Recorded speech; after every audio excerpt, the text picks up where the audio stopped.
പ്രിയരെ, ഇന്ന് ഞാനൊരു വളരെ പ്രധാനപ്പെട്ട ഒരു വിഷയവുമായിട്ടാണ് നിങ്ങൾക്ക് മുമ്പിൽ വരുന്നത്. ട്രാൻസിഷൻ ഫീഡ് അഥവാ പരിവർത്തന തീറ്റ അതെന്താണ് എന്നാണ് നമ്മളിന്ന് നോക്കുന്നത്. പലപ്പോഴും കർഷകർ ഉത്പാദനത്തെക്കുറിച്ച് വളരെ വ്യാകുലപ്പെടുന്നവരാണ്. എന്നാൽ എൻ്റെ അഭിപ്രായത്തിൽ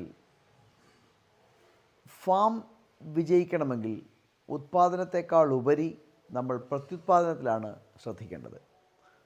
പ്രത്യുത്പാദനം കൃത്യമായി നടക്കുന്ന ഒരു ഫാമുകളും പരാജയപ്പെടില്ല, ഞാൻ വാക്ക് തരുന്നു. അപ്പോൾ പ്രത്യുത്പാദനത്തിൽ നമ്മൾ ലക്ഷ്യമിടേണ്ടത് എന്താണ്? വർഷത്തിൽ ഒരു പ്രസവം, ഓരോ വർഷവും ഓരോ പ്രസവം. അത് 365 ദിവസത്തിൽ 12 മാസത്തിൽ നടക്കുന്നില്ല എങ്കിൽ കുഴപ്പമില്ല. ഒരു 14 മാസത്തിലെങ്കിലും, ഓരോ 14 മാസത്തിലെങ്കിലും ഒരു പശു പ്രസവിച്ചില്ല എങ്കിൽ ആ പശു ഫാമിന് ആത്യന്തികമായി നഷ്ടമേ നൽകുകയുള്ളൂ. അപ്പോൾ ഞാൻ മുൻ വീഡിയോകളിൽ സൂചിപ്പിച്ചിട്ടുണ്ട്, നമ്മളൊരു ഫ്രീ സർവീസ് പീരീഡ് ഒരു 55 ദിവസം, 60 ദിവസം, 55 ദിവസം എന്ന് കരുതുക. ഒരു പശു പ്രസവിച്ചാൽ ആദ്യത്തെ 55 ദിവസം അന്ന് മുതൽ നമ്മൾ കൺസേൺഡ് ആയിരിക്കണം. 51 ദിവസം മുതൽ എപ്പോൾ ഹീറ്റ് വന്നാലും നമ്മൾ പശുക്കളെ കുത്തിവെപ്പിക്കുക. പലപ്പോഴും കർഷകർ 3, 4, 5 മാസം കഴിഞ്ഞാണ് കുത്തിവെക്കുന്നത്. ഈ നഷ്ടപ്പെടുന്ന ഹീറ്റുകൾ ഒരിക്കലും നല്ലതല്ല. അത് പശുക്കൾ വീണ്ടും ചന പിടിക്കാൻ ബുദ്ധിമുട്ടുണ്ടാക്കും. അപ്പോൾ എൻ്റെ ഫാമിൽ ഞാനൊരു 50 ദിവസം അതിന് ചുറ്റുവട്ടത്തിൽ എപ്പോഴാണോ പശു ഹീറ്റിൽ വരുന്നത് അപ്പോൾ കുത്തിവെക്കും. അപ്പോൾ നമുക്കൊരു 90 ദിവസത്തിനുള്ളിൽ 1 അല്ലെങ്കിൽ 2 തവണ കൊണ്ട് നമുക്ക്, അല്ലെങ്കിൽ പരമാവധി 3 തവണ കൊണ്ട് നമുക്ക് പശുവിനെ കുത്തിവെപ്പിച്ച് അതിനെ ചന പിടിപ്പിക്കാൻ പറ്റും. ഇനി അങ്ങനെ പോലും ചന പിടിക്കാത്ത പശുക്കളുണ്ടെങ്കിൽ നമ്മൾ എത്ര നല്ല പശുവാണെങ്കിലും ശരി, ആ പശുവിൻ്റെ പാലെടുത്തതിന് ശേഷം അതിനെ വിൽക്കുക എന്നതാണ്.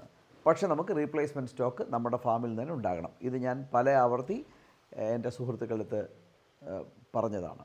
ഇതായിരിക്കണം നമ്മുടെ ലക്ഷ്യം. അപ്പോൾ ഇനി ഈ പരിവർത്തന ഫീഡിൻ്റെ ആവശ്യകത, പശുവിന് വിവിധ ജീവിത കാലഘട്ടത്തിൽ വിവിധ ആഹാരമാണ് വേണ്ടത്, ആഹാരക്രമമാണ് വേണ്ടത്. നമ്മൾ കൊടുക്കുന്ന കോൺസെൻട്രേറ്റ്സിൽ ഇതിനുള്ള എല്ലാ പിണ്ണാക്കുകളിൽ ഇതിനുള്ള എല്ലാ കാര്യങ്ങളും ഉണ്ടാകണം. നമ്മുടെ കർഷകർ എന്താണ് ചെയ്യുന്നത്? അവർ എപ്പോഴും ഒരേ തരം പിണ്ണാക്ക്, അത് പരമാവധി ഏതാണ് വില കുറച്ച് കിട്ടുന്നത് അത് കൊടുക്കും. അതിൽ ഇൻഗ്രീഡിയൻ്റ് എന്താണെന്ന് നോക്കുന്നില്ല. എന്നാൽ പശുവിൻ്റെ വിവിധ ജീവിത കാലഘട്ടത്തിൽ അതിന് ഉത്പാദനവും പ്രത്യുത്പാദനവും സഹായിക്കാനായിട്ട് വിവിധ തരം ആഹാര ആവശ്യകത, ന്യൂട്രീഷണൽ റിക്വയർമെൻറ്റ്സ് ആണ് ഉള്ളത്. അപ്പോൾ പരിവർത്തന ഫീഡ് എന്താ നമുക്കൊന്നുകൂടെ നോക്കാം. നമ്മൾ പശുവിൻ്റെ കറവ വറ്റിച്ച് കഴിഞ്ഞാൽ നമ്മൾ ഡ്രൈ ഫീഡാണ് കൊടുക്കുന്നത്. അത് ആ ഡ്രൈ ഫീഡ് കൊടുക്കുമ്പോൾ അതിനകത്ത് ഉത്പാദനത്തിനെ മുന്നിൽ കണ്ടുകൊണ്ടുള്ള ഫീഡല്ല. എന്നാൽ പരിവർത്തന കാലഘട്ടം എന്ന് പറയുന്നത് -21 + 21, പ്രസവത്തിന് 21 ദിവസം മുൻപേ, പ്രസവത്തിന് 21 ദിവസം ശേഷം. ഇതാണ് പരിവർത്തന തീറ്റ കാലഘട്ടം എന്ന് പറയുന്നത്. -21, അതായത് പ്രസവത്തിൻ്റെ ഡേറ്റ ഒക്കെ നമുക്ക് എഴുതി വെച്ചേക്കണം. എക്സ്പെക്റ്റഡ് പ്രസവം എന്നാണ് പ്രസവിക്കാൻ പോകുന്ന ഡേറ്റ ഒക്കെ കൃത്യമായിട്ട് എഴുതി വെച്ചേക്കണം. അതിന് 21 ദിവസം മുമ്പേ അയോണിക് സോൾട്ടുകളെല്ലാം ഏതാണ്ട് പരിപൂർണമായും പിൻവലിച്ച, കാൽഷ്യം പൂർണ്ണമായും പിൻവലിച്ച, എന്നാൽ ധാരാളം ന്യൂട്രീഷണൽ റിക്വയർമെൻറ്റ് ആവശ്യമുള്ള ന്യൂട്രീഷനുള്ള ഫീഡ് നമ്മൾ കൊടുക്കണം. അതാണ് ക്ലോസപ്പ് ഫീഡ് എന്ന് പറയും. അതായത് പ്രസവത്തിനോട് അടുത്തു വരുന്ന ദിനങ്ങളിൽ, അവസാനത്തെ 21 ദിവസങ്ങളിൽ ഈ ക്ലോസപ്പ് ഫീഡ് കൃത്യമായി നമ്മൾ മിക്സ് ചെയ്ത് കൊടുക്കുകയാണെങ്കിൽ ഈ പശുവിന് ഹൈപ്പോകാൽസീമിയ, കാൽഷ്യം ഇല്ലാതെ വീഴുക എന്ന പ്രശ്നം ഉണ്ടാവുകയില്ല. ഞാൻ ഉറപ്പ് തരുന്നു, ഉണ്ടാവുകയില്ല. അതുപോലെ അല്ലെങ്കിൽ വളരെ അപൂർവമായിട്ട് മാത്രമേ ഉണ്ടാവുകയുള്ളൂ. എൻ്റെ ഫാമിൽ കഴിഞ്ഞ ഒരു 2.5 കൊല്ലത്തിനിടയിൽ ഹൈപ്പോകാൽസീമിയ ഉണ്ടായിട്ടില്ല. അതുപോലെ ഡിസ്റ്റോക്കിയ, വളരെ ബുദ്ധിമുട്ടുള്ള പ്രസവം, അതും സാധാരണ ഉണ്ടാകാറില്ല. വളരെ സ്മൂത്തായിട്ട് ഈ ഡിസ്റ്റോക്കിയ ഒക്കെ വരികയാണെങ്കിൽ, അതായത് ഡിഫിക്കൽട്ട് കാവിങ്, ബുദ്ധിമുട്ടുള്ള പ്രസവമൊക്കെ വരികയാണെങ്കിൽ, പ്ലസൻ്റ പോകാതിരിക്കുകയാണെങ്കിലൊക്കെ യൂട്രസിൽ ഇൻഫെക്ഷൻ ഉണ്ടാവുകയും അത് അടുത്ത ചന പിടിക്കുന്നതിനെ പ്രതികൂലമായി ബാധിക്കുകയും ചെയ്യും. അപ്പോൾ കൃത്യമായി ഈ ക്ലോസപ്പ് ഫീഡാണ് കൊടുക്കുന്നതെങ്കിൽ ഈ പറയുന്ന ബുദ്ധിമുട്ടുകൾ ഉണ്ടാവാനുള്ള സാധ്യത വളരെ വളരെ വളരെ കുറവായിരിക്കും. ഇനി പ്രസവിച്ച് കഴിഞ്ഞാൽ അന്ന് മുതൽ നമ്മൾ കൊടുക്കേണ്ടത് ഫ്രഷ് ഫീഡാണ്. ആദ്യത്തെ 21 ദിവസം ഫ്രഷ് ഫീഡ് കൊടുക്കുക. അപ്പോൾ പശുവിൻ്റെ ആവശ്യകതകളെല്ലാം വ്യത്യാസമാണ്. ധാരാളം കാൽഷ്യം ആവശ്യമുണ്ടാകും, അതുപോലെ മറ്റു ന്യൂട്രീഷൻസ് ആവശ്യമുണ്ടാകും. ഇത് കൊടുക്കുന്നത് എന്തിനെന്ന് വെച്ച് കഴിഞ്ഞാൽ ഒരു മിനിമം ടൈമിൽ അത് ഒന്ന് പ്രൊഡക്ഷൻ പാല് പീക്ക് ചെയ്യണം. നമുക്കറിയാം ഒരു 4 മാസമാണ് പീക്കായിട്ട് നമുക്ക് പാല് കിട്ടുന്നത്. അത് കഴിഞ്ഞാൽ പാല് ക്രമമായി കുറഞ്ഞു വരും. അപ്പോൾ ഈ പീക്ക് എത്രയും പെട്ടെന്നാകണം. 50 ദിവസം കഴിഞ്ഞ് പീക്ക് ചെയ്യുന്നു, അത് നമ്മളൊരു 40 ദിവസമോ 30 ദിവസമോ കഴിഞ്ഞ് പീക്ക് ചെയ്യാൻ പറ്റുകയാണെങ്കിൽ നമ്മൾ 20 ദിവസം അഡീഷണൽ പാൽ നമുക്ക് കൂടുതൽ കിട്ടുകയാണ്. ഈ പീക്ക് അഡ്വാൻസ് ചെയ്യണം, നേരത്തെ ആക്കണം.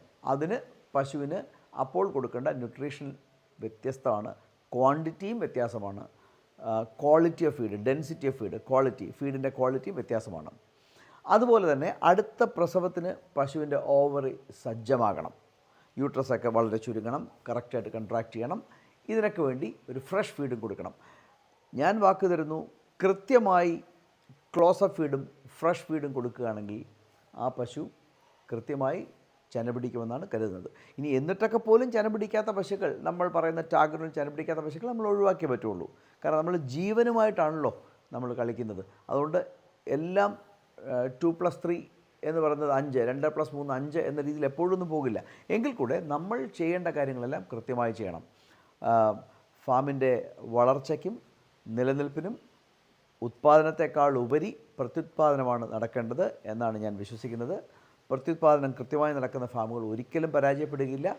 പക്ഷേ ഫാമിൽ കൊടുക്കേണ്ട ഫീഡ്, പശുവിൻ്റെ വിവിധ ജീവിത കാലഘട്ടത്തിൽ കൊടുക്കേണ്ട ഡിഫറൻറ്റ് ഫീഡുകൾ, വ്യത്യസ്തമായ ഫീഡുകൾ അങ്ങനെ തന്നെ കൊടുക്കണം. കയ്യിൽ കിട്ടുന്ന ഒരു പെല്ലറ്റ് നമ്മൾ ഇതാണ് എല്ലാം നല്ലത്, ഏറ്റവും നല്ലത്, ഏറ്റവും വില കുറച്ചത്, അല്ലെങ്കിൽ നിരന്തരമായി നമുക്ക് കിട്ടുന്ന ഇതാണ്, അപ്പോൾ ഇത് നമുക്ക് കൊടുക്കാൻ പറ്റുള്ളൂ എന്ന് പറഞ്ഞാൽ ശാസ്ത്രത്തിൽ ഒത്തുതീർപ്പുകളില്ല. പശുവിന് അതിൻ്റെ വിവിധ ജീവിത കാലഘട്ടത്തിൽ ആവശ്യമുള്ള ന്യൂട്രീഷൻ കൊടുത്തേ പറ്റുള്ളൂ. അത് അവരുടെ സൈലജിൽ നിന്നും പുല്ലിൽ നിന്നും ഒന്നും പൂർണ്ണമായും കിട്ടുന്നില്ല. നമ്മളുടെ കയ്യിൽ ഇരിക്കുന്നത് ഒരു 50 കൊല്ലം മുമ്പേ നാട്ടിലുണ്ടായിരുന്ന പശുക്കളല്ല, വലിയ ഹൈബ്രിഡ് പശുക്കളല്ലേ നമ്മുടെ കയ്യിൽ ഇരിക്കുന്നത്.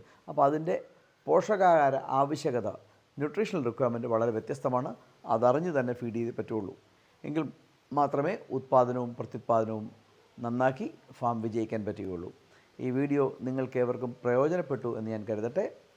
സംശയങ്ങളും പ്രതികരണങ്ങളുമൊക്കെ അറിയിക്കുക. ഒരു അറിവ് പകർന്നുകൊണ്ടുള്ള നല്ലൊരു കൂട്ടായ്മയിലൂടെ ഈ മേഖലയിൽ നമുക്ക് വിജയം കൈവരിക്കാൻ കഴിയുമെന്നാണ് എൻ്റെ വിശ്വാസം. അതിനായി എന്നാൽ കഴിയുന്ന ഒരു നോളജ് ഷെയറിങ്, അറിവ് പകരലാണ് ഞാൻ ഈ വീഡിയോയിലൂടെ ഉദ്ദേശിക്കുന്നത്. ഈ വീഡിയോ ഇഷ്ടപ്പെട്ടെങ്കിൽ അത് ലൈക്ക് ചെയ്യുക, കമൻറ്റ് ചെയ്യുക, ഷെയർ ചെയ്യുക. ഏവർക്കും നല്ലത് വരട്ടെ.